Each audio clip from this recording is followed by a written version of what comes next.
Invest Africa, proudly brought to you by KPMG.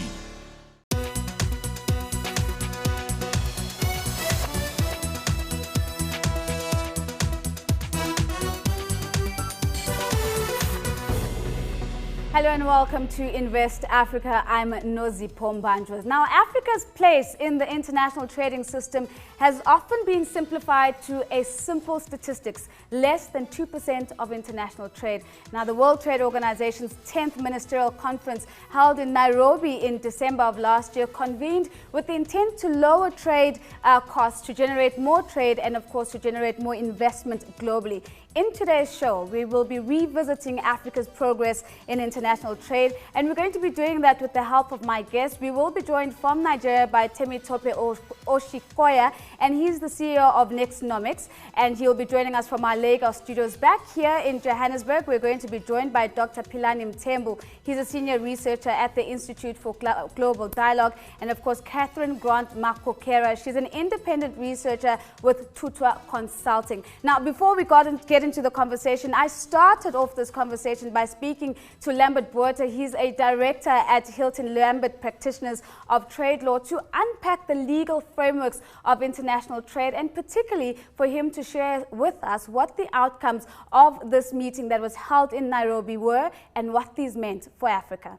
You must recall that under the Uruguay round that established the WTO from the GATT, we went the single undertaking route to say everything is agreed, nothing is agreed until everything is agreed. Okay, so you can't nitpick agreements. I like the agreement on agriculture, I don't like the dumping agreement. If you sign up to all, or you stay out. Now that worked for the Uruguay round, and that's been carried through to the Doha development round as well. But now we sit with, I think, in excess of 163 or 163 countries, 161 going into the Nairobi conference, with diverse economic status and pressure on the system. So some countries wants to move on to other issues, as I said, maybe digital trading, trade in environmental goods, higher level of trade in services commitments than what we currently have under the GATS agreement, the General Agreement on Tariffs on Trade in Services under the WTO. So the one way is to say, okay, if we can't do it within the WTO multilateral context where everyone signs up through consensus and all 161, 163 members are party to that agreement, well, let's do it plurilaterally. Now, there are examples already in the WTO of plurilateral agreements. It's not a new thing. The Civil Aircrafts Agreement is a plurilateral agreement. Not every, the Government Procurement Agreement is a plurilateral agreement. But but now they've decided, well, maybe we should take some of these issues that we can't get movement on in the WTO. Let's take them on a plurilateral. So there you've got a pressure on the system. What do we make of that? African countries typically said that we should do in the WTO. We should negotiate within the WTO multilateral agreements. And if you look at the ministerial declaration that was signed at the conclusion of the Ministerial Conference, now in 19th of December, you would find that they recognize, all members still, the WTO as the forum for multilateral negotiations. But that does not mean necessarily, in at least my reading, that that's the only place to negotiate trade, is WTO. So you will find that they negotiate trade now under regional, as we've done, South Africa and many other African countries. All the groupings, ECOWAS, COMESA, EAC, SACU, SADC, is all configurations of regional trade negotiations going on, or bilateral, like we have with the EU. But then now we see the emergence of mega regionals, the Trans-Pacific and the Transatlantic, where a lot of merchandise trade is going to be covered. Some people say 70–80% of merchandise trade and goods is going to be covered by those mega regionals. So how does that impact upon the WTO as we know it, as the forum for multilateral trade negotiations? Because that's still recognized. The other issue is consensus-based decisions has been recognized. So it seems that there is still some support for single undertaking.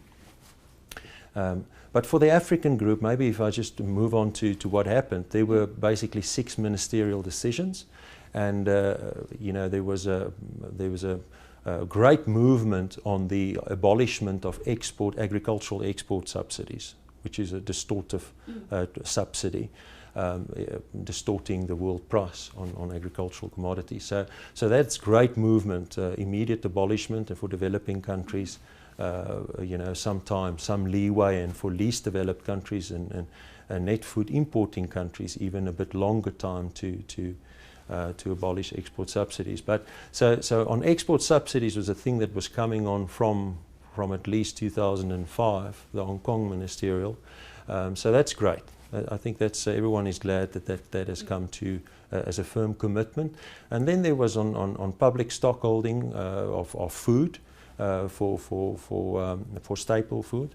That was a decision taken to say we need to find a permanent solution on public stockholding, because it could constitute members exceeding their subsidy commitments that they, you know, countries made subsidy commitments up to a certain level, and the argument is that public stockholding could exceed and allow them to violate some of their commitments under subsidies.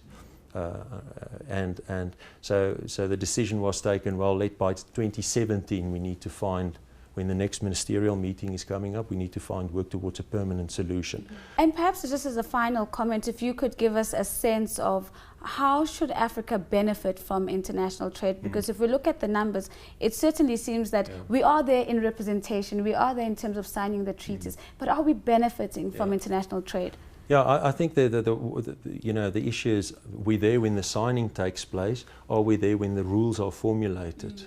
So that is itself so capacity needs to be you know, emphasized, and from the idea that I'm toying with is how can we integrate our research institutions, our universities, our master students. You know, we haven't got the luxury in Africa to bypass those institutions of knowledge.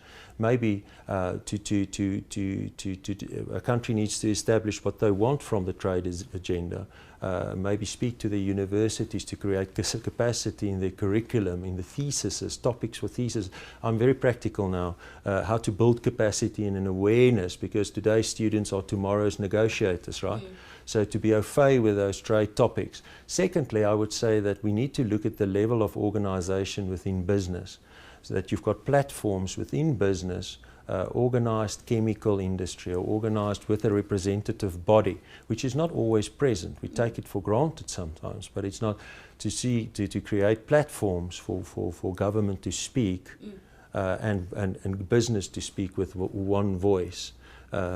You know, in order to formulate these positions. So we've heard from the international trade perspective, from a legal perspective. Let's bring it back into studio now. Catherine, if I were to say to you, is Africa benefiting from international trade, would you concur with Lambert that there's still more to be done? Oh, absolutely. There's always more to be done. I do believe that overall Africa does benefit from its engagement in world trade. Quite frankly, it's a bit of a moot point, really, because it's hard not to these days. We live in a highly globalized environment, and even if you're not trading in goods, you may be trading in services, you may be indulging in electronic commerce, of course, which is going to be the theme of the World Economic Forum in Davos this year. And of course, there's the negative side of the coin, Catherine, where, you know, being a part of the international trade system also does have some certain extent harmful effects on your own markets. Are we finding that balance, and are we getting it right? To find the balance, you have to really look at what your national priorities are first. And I think that's something we often don't do, especially when we go off to these large conferences like the Ministerial Conference of the WTO. You need to go there very strongly prepared to defend your own national development concerns. Sometimes I wonder whether in African countries, and countries including South Africa, we do enough preparation, if you like, to truly understand what it is we want to get out of those negotiations and how we're best going to do that. I mean, this is a gathering of hundreds, thousands of people. You have to have a very clear strategy if you're going to make the most of those few days. And I'm going to come to you in that moment because there's a lot of conversation around the preparation and whether we should be going in as blocks or as individual countries. But before I do that, Philani, what are the burning issues for Africa in the international trade system? What are the things that are likely to be shaping the conversation even at the World Economic Forum that kicks off on Wednesday? Well, first of all, we come back, of course, from the 10th Ministerial. Now, that comes within the larger backdrop of the Doha Development Agenda.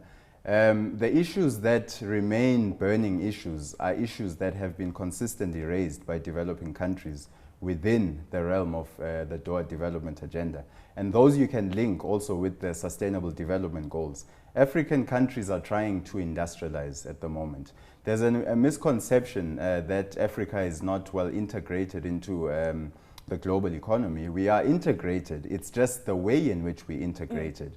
We're selling raw materials for very cheap prices, for prices that we cannot even determine. And what we are trying to do as African countries is to move up that value chain and to better define our terms of trade.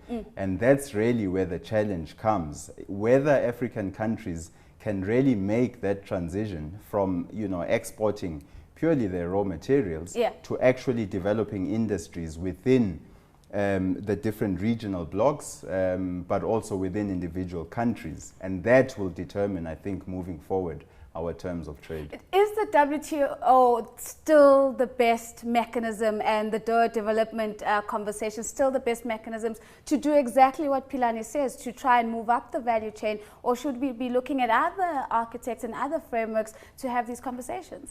I think the WTO has only ever been one of a selection of engagements that you should take if you're going to look at your trade policy, your industrial policy, and what that means for development. And I think sometimes we tend to load a lot onto the WTO that it's not in fact designed to do. The WTO is in fact a fairly limited structure. We've seen the limitations of what it can achieve, and particularly in the last few years since the Doha negotiations have been ongoing. I think in terms of Africa's agenda, we are much better placed putting our energy into things like regional economic integration, which is also a key priority for the continent. And we are seeing some steps forward to create free trade areas more broadly, to make sure that we link with our neighbours in more effective ways, and to bring down the costs that are there, so that we can become part of value chains. You can't really add value if, for example, you have no access to energy on a consistent basis. If your costs of transport are prohibitively high and you can't get the inputs you need from one side of your country to the other, those things are really where I think I'd want to see a concentrated effort. So there's certainly issues where there needs to be a more concentrated effort. We're going to get into those issues in a short while. Let's take a break here in Johannesburg. When we come back, we pick up on these in the conversation.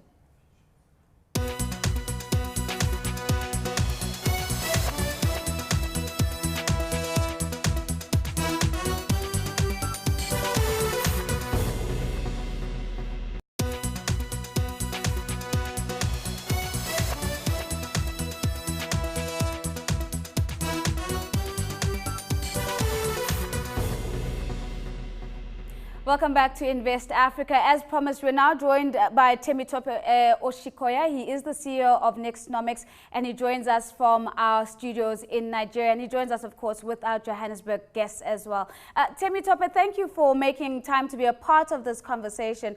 Just give us a sense in terms of your perspective of whether Africa has done the best that it can within the international trade system to reap the benefits that its markets need in order to flourish. Well, I think when you look at some key indicators, I don't think we've done very well. I think we've done quite a bit, but we haven't done that very well. If you look at Africa, account for almost more than 10% of the global population, but its contribution to global exports is about 3.5%. So from that perspective, I think our exports as a percentage of total global export is still very minimal. And we can do more within the framework of the WTO. We can do more to reduce transaction costs. We can do more to increase the productivity of our tradables. And we can do more in terms of adding value to our export producers. Of course, a lot of us, there's a lot of options, solutions and policy options that you're putting on the table, Temitope. But if we were to look at priorities for Africa, especially in light of the fact that the World Economic Forum is also kicking off, there will be a focus on some of these conversations. Are we able to pinpoint the top 3 things that Africa should be focusing on if we are to improve the terms of trade in our favor? There are what we can say tariff barriers as well as non-tariff barriers. I think in terms of the macroeconomic framework, African countries have done quite a bit over the last decade. In terms of tariff barriers, they've also tried to bring down trade tariffs. However, non-tariff barriers continue to constitute a drag on productivity. Logistics, for example, it costs more to ship goods from Lagos to Dakar than it costs from Lagos to London by sea.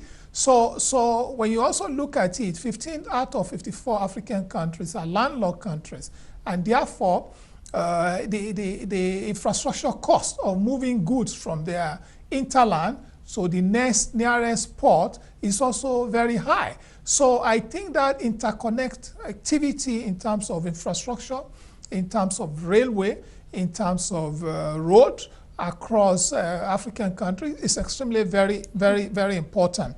Secondly, or if I can say thirdly, is that we need to continue to explore export processing zone. And in this regard, some countries have established export processing zones, but I think more still can be done, especially in terms of manufacturing export. If you look at Africa's export in manufacturing, only 4 countries actually dominate it. They constitute close to 2/3 of Africa's manufacture export: South Africa, Morocco, Tunisia, and Egypt. If you strip out those middle-income countries, you realize that the next set of countries are far below in terms of manufacture export. So without plugging into manufacturing export, without plugging into the global value chain, I think we will continue to lag in terms of exports. Thank you. Thank you for that contribution, because Catherine, I want to link what Temitope is saying to one of your earlier comments around regional integration. And we've seen quite a lot of efforts in terms of trying to get that right on the African continent. Is it helping our position in the international trade system, though? No, it's not actually right now, because what we've tended to do is very much focus on the basic issues amongst ourselves, like bringing down tariffs and so on.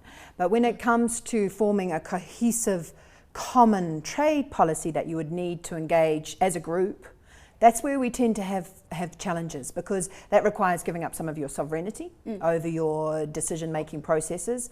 Trade is usually just one of a tool within a whole set of economic issues related to things like industrialization, as we've heard. And that's when you start to see competition coming up, quite frankly, among African countries. So far we haven't really seen many of the African economic blocs negotiating together. Probably the East African Community is the one exception, but even the Southern African Customs Union grouping doesn't tend to negotiate as a group in the World Trade Organization context. But Philani, if we take the European Union as perhaps just one of the models that could be looked at, and we maybe compare that with the Africa group that does exist, although very loosely, because it doesn't have those legal holdings, is that what we need? Do we need the formalization of a model like the European Union for us to have a coordinated voice when we go into these engagements? We can't exactly copy the European Union. It was formed for completely different reasons under a different context when compared to the African Union. You'd have to, I think, look into the sub-regions of the continent, and that's really where most of the work has to be going in. If you look at an example like Mercosur, for instance, you have Brazil, which is playing a very key role there and has understood that it will have to make a lot of concessions in order to get countries such as Argentina and Uruguay to actually follow in its lead there. It also has a smaller mandate, so its mandate is really largely towards issues of trade. Whereas if you look at our regional economic blocs, we have a huge mandate. We have issues of security, we have issues of trade, of course, you have a lot of political issues there. I would actually say these regional economic blocs are taking on too much at the same time. And I mean, you've raised the issue of industrialization, and I'll bring this question back in because it ties in nicely with the big theme around the World Economic Forum now. But before we do that, let's go back to Nigeria. Temitope, one of the issues that's also arising is that there's a lot of agreements between, we'll call them bilateral agreements or unilateral agreements between states that fall outside of the WTO agreement and framework. Are these on the increase? Can you give us a sense of whether increasingly markets are trying to find agreements that fall out of the WTO mechanism? And if that's the case, does this pose a risk for the credibility of what's been discussed thus far around developing countries and the WTO? Yes, I think the WTO remains an important international organization which provides a forum for discussions on trade agreement. However, since the collapse of the Doha discussion on trade agreement, I think countries have focused more on bilateral and regional trade agreement. We saw the way the U.S. led to the recent TIPS agreement, Transatlantic Pacific Trade Agreement. And we also see the way China is also moving, not only in terms of trade agreement, but also in terms of multilateral development institutions, such as the New Development Bank and the Asian Infrastructure Bank, which was actually which opened for business, I think, earlier this week.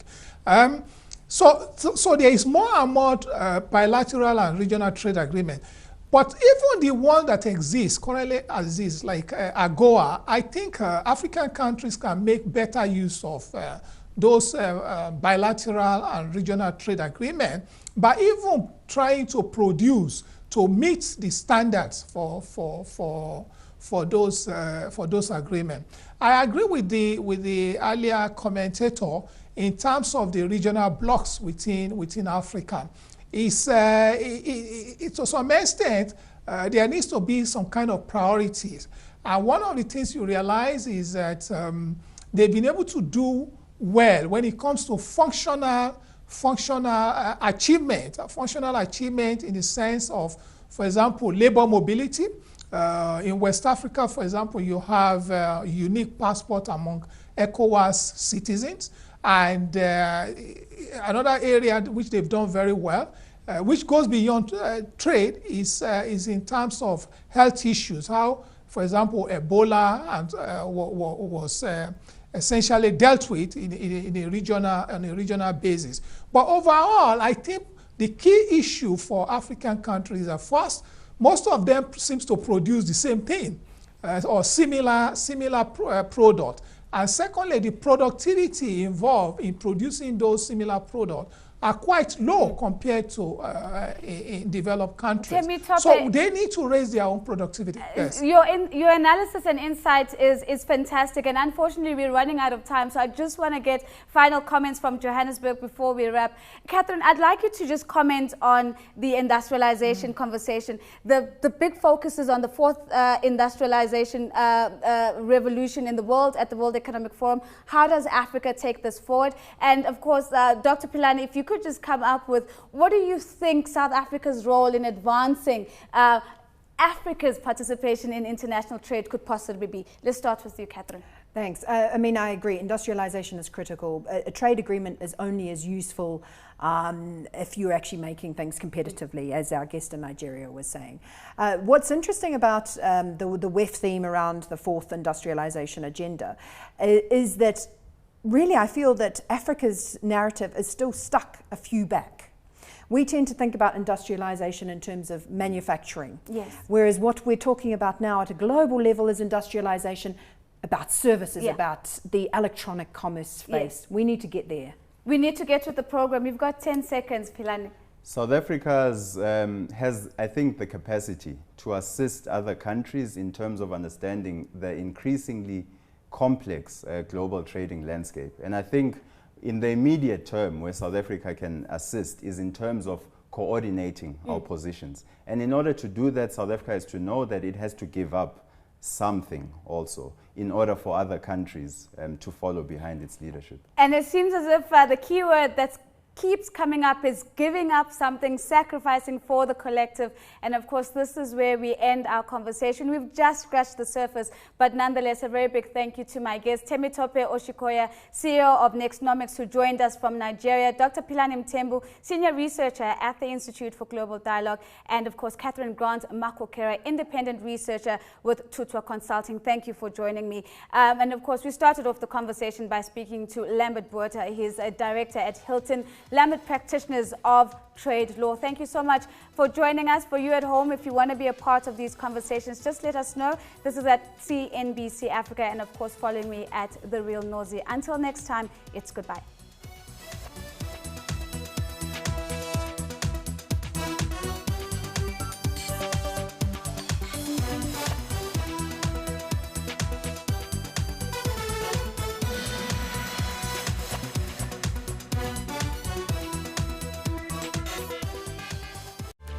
Invest Africa, proudly brought to you by KPMG. Invest Africa, proudly brought to you by KPMG.